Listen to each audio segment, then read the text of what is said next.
Hello बच्चों, नमस्कार।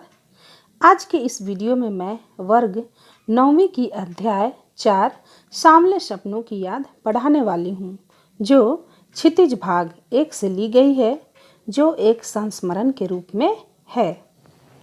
इसके रचनाकार हैं जाबिर हुसैन।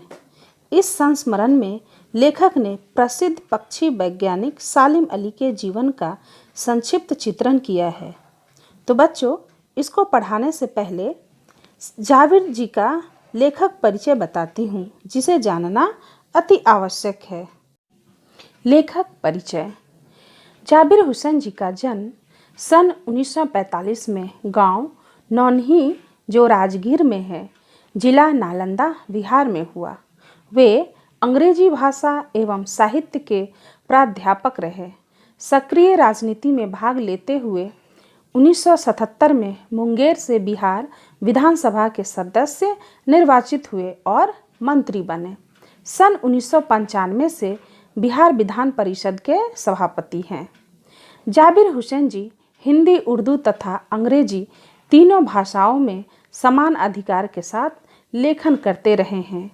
उनकी हिंदी रचनाओं में प्रसिद्ध हैं जो आगे है: डोला बीबी का मजार, अतीत का चेहरा, लौंगा, एक नदी रेत भरी प्रमुख हैं। अपने लंबे राजनीतिक सामाजिक जीवन के अनुभवों में उपस्थित आम आदमी के संघर्षों को उन्होंने अपने साहित्य में प्रकट किया है। संघर्षरत आम आदमी और विशिष्ट व्यक्तित्वों पर लिखी गई उनकी डायरियाँ चर्चित एवं प्रशंसित हुई है।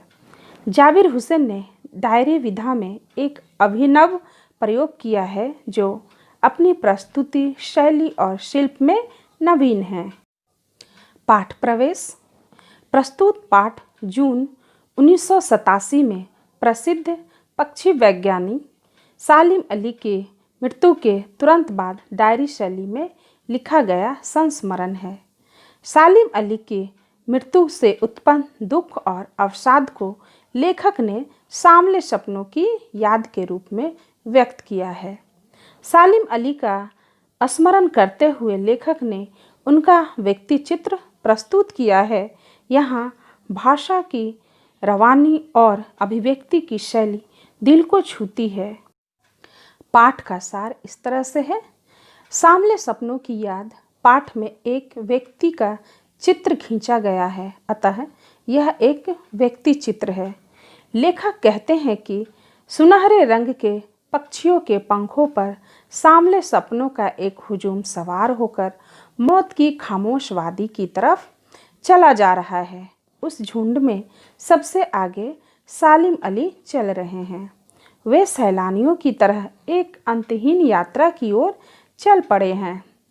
इस बार का सफ़र उनका आखिरी सफ़र है। इस बार उन्हें कोई भी वापस नहीं बुला सकता, क्योंकि वे अब एक पक्षी की तरह मौत की गोद में जा बसे हैं। यह मतलब यह है कि यह अध्याय एक संस्मरण के रूप में है। इसमें लेखक ने प्रसिद्ध पक्षी वैज्ञानिक सालिम अली के जीवन का संक्षिप्त चित्रण किया है। उसे सामले सपनों की याद कहा गया है। सालिम अली सैलानियों की तरह अपने कंधों पर कभी न खत्म होने वाले सफ़र का बोझ उठाए हुए हैं।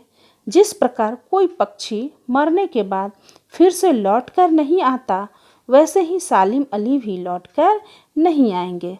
सालिम अली ने एक बार कहा था कि लोग प्रकृति को भी अपनी नज़र से देखना चाहते हैं।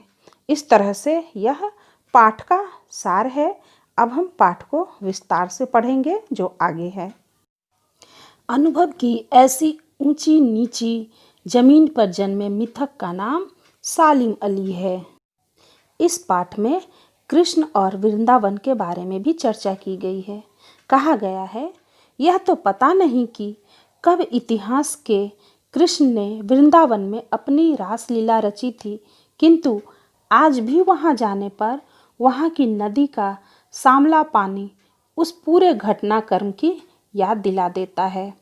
आज भी जब पतली गलियों से उत्साह भरी भीड़ नदी की ओर बढ़ती है, तो लगता है कि वहाँ की भीड़ को चीरकर कोई आएगा और बांसुरी की धुन का जादू पूरे माहौल पर छा जाएगा। वृंदावन कभी भी कृष्ण की बांसुरी के जादू से खाली नहीं हुआ है। मिथकों की दुनिया में एक नाम सालिम अली का भी है, जो इसी प्रकार से है कि जिस तरह से हम लोग कृष्ण को आज भी नहीं भूल पा रहे हैं, उसी प्रकार से सालिम अली जो एक बर्ड वाचर है, उन्हें भी हम लोग नहीं भूले हैं। इसीलिए पाठ में जो है दोनों का समानता दिखाया गया है। अब हम बात करते हैं सालिम अली एवं पक्षी प्रेम के बारे में। कमज़ोर काया वाले सालिम अली के 100 वर्षों में कुछ ही दिन बाकी थे कि उन्हें लंबी यात्राओं की थकान और कैंसर ने अपने आगोश में ले लिया। अपनी अंतिम सांस तक वे पक्षियों की तलाश और उनकी सुरक्षा में लगे रहे। वे पक्षियों की आवाज़ में मधुर संगीत सुन रोमांच का अनुभव करते थे। दूर तक फैली धरती और झुके आकाश में उनकी नज़रों को एक जादू दिखाई देता था। उन्होंने अपनी यह दुनिया अपने परिश्रम से बनाई थी, जिसमें उनकी पत्नी तहमीना का महत्वपूर्ण योगदान था। भूतपूर्व प्रधानमंत्री से भेंट। जब ये प्रधानमंत्री चौधरी चरण सिंह से मिले, तब वे केरल की साइलेंट वैली को रेगिस्तानी हवा से बचाना चाहते थे। चौधरी चरण सिंह ग्रामीण वातावरण में ही जन्मे थे। उनका पक्षी प्रेम देख वे भावुक हो गए।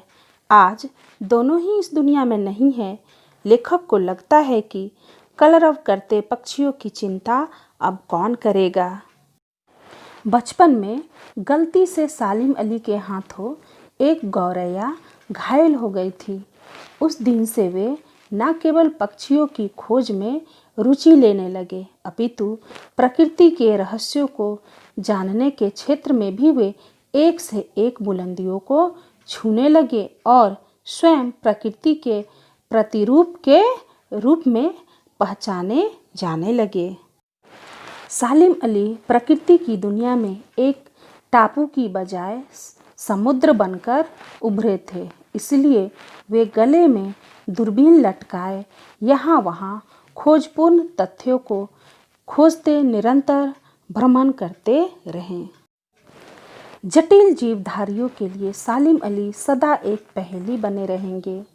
बचपन में उनकी एयरगन से घायल होकर गिरी नीलकंठ की गौरैया ने उनकी जिंदगी ही बदलकर रख दी। वे नई नई खोजें करते रहे और अनवरत आगे बढ़ते रहे। वे लॉरेंस की तरह नैसर्गिक जिंदगी का प्रतिरूप बन गए थे। वे प्रकृति की दुनिया में एक टापू बनने की बजाय एक अथाह सागर बनकर उभरे थे। जो लोग उनके भ्रमणशील स्वभाव से परिचित हैं, उन्हें लगता है कि वे आज भी पक्षियों का सुराग जानने में लगे हैं और अभी गले में दूरबीन डाले खोजपूर्ण नतीजों के साथ लौटकर फिर से आ जाएंगे। इसी के साथ बच्चों यह संस्मरण समाप्त होती है। धन्यवाद बच्चों।